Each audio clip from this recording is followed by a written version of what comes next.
Today, we'll pick up where we left off with the development of our religious characters. Last time we talked about apostles and disciples, fundamentalists, and true believers. In this video, we'll be looking at the hodlers, preachers, sufferers, and casual churchgoers. For the uninitiated, the term hodl is a huge part of Bitcoin mythology, dating back to the Bitcoin bubble of 2013-2014. It is believed to be a mistyping of hold. We will revisit this bubble and the others when we discuss the sufferers. To hodl is to hold your Bitcoin through thick and thin, with the aim to wait until Bitcoin proliferates to the point where a hodler can spend their hodlings instead of cashing out. The hodlers, much like the true believers, form the second layer of bedrock for the Bitcoin network. Some hodlers are also true believers, but all true believers are hodlers. Hodling is extremely simple to do and doesn't require anything except faith and patience, traits that most religions hold extremely valuable. To hodl simply requires buying Bitcoin, storing it safely, and waiting. This simple act increases Bitcoin's scarcity by taking Bitcoins off the market, which increases the potential for a rise in price. A hodler will typically continue to invest in Bitcoin over time, but not as often as the true believers. There are also the hodlers of last resort who make big sacrifices and typically have bloody, cut-up hands from all of the foiling knives they catch on our behalf. All said, the hodlers require true believers to continually drive scarcity and apostles, disciples, and preacher to drive innovation and demand. The casual churchgoer is that really friendly dude you infrequently see around Bitcoin meetups. You aren't 100% sure about each other's names, but will usually end up having a pretty good chat anyway. They often heard about Bitcoin a while back, thought it was cool, bought a little bit, and didn't monitor the price that often.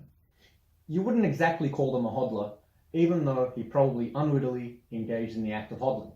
They come and go, but they stick to their faith and may even add to their hodlings from time to time. Several casuals become more strident in their faith after a blessing from the Bitcoin markets and become weekly tithing true believers. Over the years, several people have suffered dearly for their faith in Bitcoin. Their suffering is usually forged in the fires of the aftermath of a Bitcoin bubble, and more specifically, exchanges offering ungodly leverage rates. The extent of their suffering depends on how late they bought into the bubble and or how much fiat currency they borrowed to buy an asset that has depreciated considerably in a very short amount of time. Sadly, some of the sufferers even paid the ultimate sacrifice for it by taking their own lives over heavy financial losses. It's a true tragedy of the community, and the mockery made of it by some people is a disgraceful and disgusting act, to tell you the truth. There are several directions a sufferer can take. Apostasy and leaving the religion, that and the evolution into a altcoiner, buttcoiner, no-coiner, or just general troll. Or they can keep the faith and accept that without suffering, there is no joy, and then become a casual churchgoer. They can evolve from a casual churchgoer to a hodler and or true believer, and evolution from a true believer into a preacher. Many sufferers turn into true believers and over time pay their penance for their sins of desire and coveting of worldly things. With their weekly tithings, their suffering is slowly relieved over time until they too reach paradise, if they are strong enough in their faith. The concept of suffering is a key aspect of the world's major religions, such as Christianity, Islam, Hinduism, Buddhism, and Judaism. Each has their different approach, but a quick comparison will show that the act of being alive itself is suffering, and the suffering is usually related to worldly sins you have committed: greed, hate, jealousy, in this or past lives, and requires penance through good deeds to relieve the sufferer of their pain. There is a bit of consensus that suffering builds character, faith, and closeness to your religion. This also applies for secular people who seek ease of their suffering through other therapeutic means. You don't have to dive too deeply into Bitcoin Twitter or Reddit or Bitcoin forums to quickly identify the preachers. Again, similar to the fundamentalists, they come in all shapes and sizes, may or may not be a developer or technically inclined, and are almost always charismatic or charming in their own way. They're also a typical focal point for buttcoiners, no-coiners, and trolls alike. I mean, there's nothing sacred anymore, but there are a lot of choirs in the Bitcoin ecosystem, and each one requires a different kind of preacher. The highly informed, hardcore Bitcoin maximalist choir who are interested in learning about the very hard stuff need the equivalent of a cardinal who specializes in religious jurisprudence and scholarship. People who are just starting out in the ecosystem need more of an easygoing Sunday school preacher.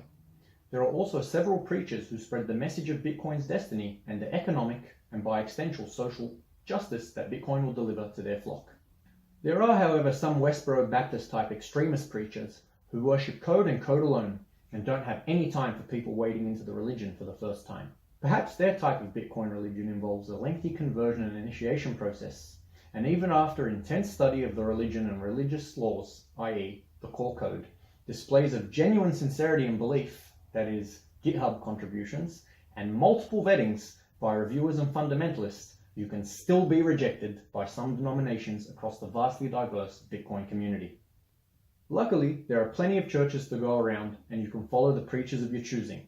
Now that we've had a bit of character development, next time we'll get into some comparative theology and we'll demonstrate religious tenets of the world's major religions, and contrast these with the varying, sometimes conflicting, Bitcoin religious ideologies.